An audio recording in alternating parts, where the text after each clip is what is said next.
Hello guys, I'm back. Yes, welcome to my channel. Today we're making beef tip with a side of Japanese sweet potatoes.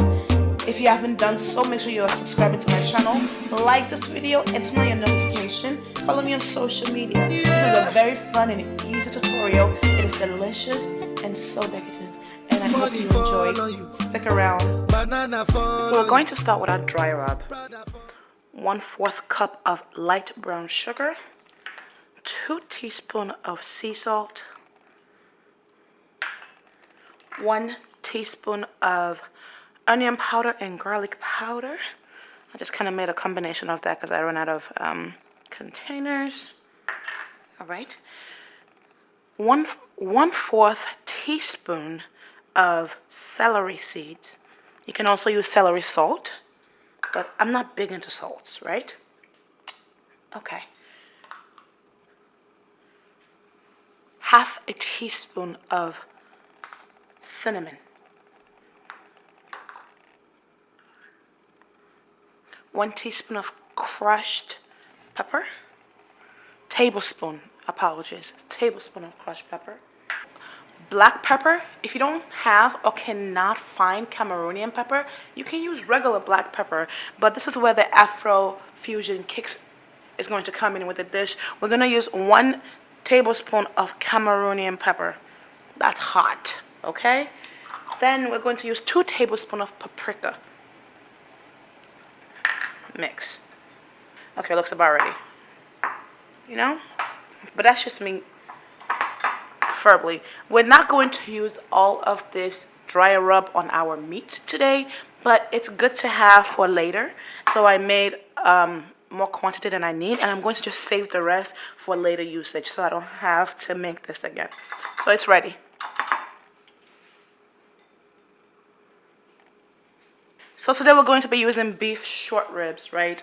And I purchased this from Fiesta. If you're in Houston, Fiesta is a great store to get this at, and you can get it by the pound. So what I have done is just pat it dry. I'm going to pat it dry again. We want it completely dry. So I'm going to use a paper towel to just pat it all the way dry. You see how dry that is? You know, like there is no moisture other than the natural moisture of the meat. So we're going to put this rub, we're going to put the rub over the meat. And what we're going to do is we're going to put it in the oven at 420 degrees for about 10-20 minutes just to get that crusty layer. Then we're going to lower the heat. We're going to put it at 250 degrees and let it slowly oven roast for about 3 hours so we can have that fall off the bone short ribs. Ah, it's going to be delicious. So I do this the easy, lazy way. Bam, beef tip. Get a spoon, sprinkle it all on there. You know, let it get all up in there. Turn it around, sprinkle some more. We just want to make sure that this is all in our tip, right? We want to make sure it's completely covered. Wow, that's an amazing rub. Isn't that gorgeous? Look at how beautiful those tips are. Absolutely gorgeous. I'm going to allow it to rest for about an hour before I start working, just for it to marinate a little bit. At least we can get a little bit of flavor in there. Then we can start with our oven roasting. Okay, for the rest of the rub, I'm going to preserve it in a jar so that I can use this again. I can use this on steak. I can use this on chicken. I can really use it on any type of meat that I want to have a savory, tangy, sweet, dry rub flavor. I can use this on wings. And you know I love me some wings. I don't like chicken, like the whole chicken, but I like wings.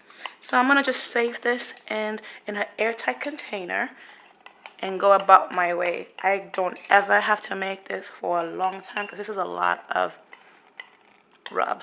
So for my sides today, we're going to be using sweet potatoes. And I'm not talking about the orange sweet potato. I'm talking about real sugary flavored potato. and this is none other than odunkun. And for the English name, it's called a Japanese sweet potato. You can get this at any Asian supermarket. Okay, it's not a pretty sight, but it's delicious. Start from the top. Okay, as you can see, it's white. Cut the bottom. I'm gonna rinse it.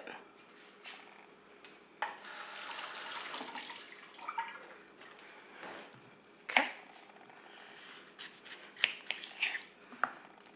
I keep the skin on because the skin itself is even more sweeter. So slice.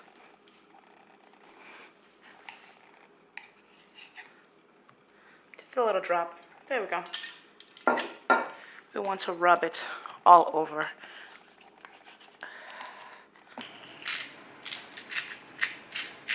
Some sea salt. Not a lot, just a little bit. A little bit of crushed pepper. Not too much. Just enough to get at that tang. Just put it all over. Rub it together. And I'll show you what we're going to do next. So what I'm going to do is, it's going to be an easy one pot deal. And I'm going to take this, move this up so it can have room. And don't worry about the juice from the meat getting into the potato, because we have this mesh right here. It's all just going to go in the bottom to catch, okay? So now we're ready to put this bad boy in the oven, and it's going to be amazing. That's gonna be my new catchphrase, y'all. It's gonna be amazing. I'm gonna preheat my oven. Remember, 420. We're gonna grill the meat at 420 for about 20 minutes. Take it out and slow grill. By then, this should be crispy and roasted for us. It's gonna be great. All right, so this is what it looks like out of the oven at 420 degrees for about 20 minutes. What I'm going to do next is I'm gonna wrap this around in a tightly sealed foil and let it slow bake. Coming out of the ribs, once I placed it in the oven on that slow heat, a lot of juice was coming out, and I just kind of rubbed this in there so this is not too dry. That is why this is shiny as it is. This is rib fat. Delicious. So our rib has been baking for about 3 hours, and it is now ready, and it's amazing. Oh my God, it smells so good in here. Told you it was gonna be a, look at that juice. Look at that juice just falling off that bone. Oh, the sweetness. Look at that. Just amazing. And we are all done. I really hope you enjoyed this tutorial just as much as I enjoy making it for you guys. Make sure you like this video, subscribe to my channel, subscribe, and follow me on my Instagram and my Snapchat. That's where a lot of my shenanigans takes place. I hope you enjoy making this dish. You have a wonderful day. I'll see you next week. Bye.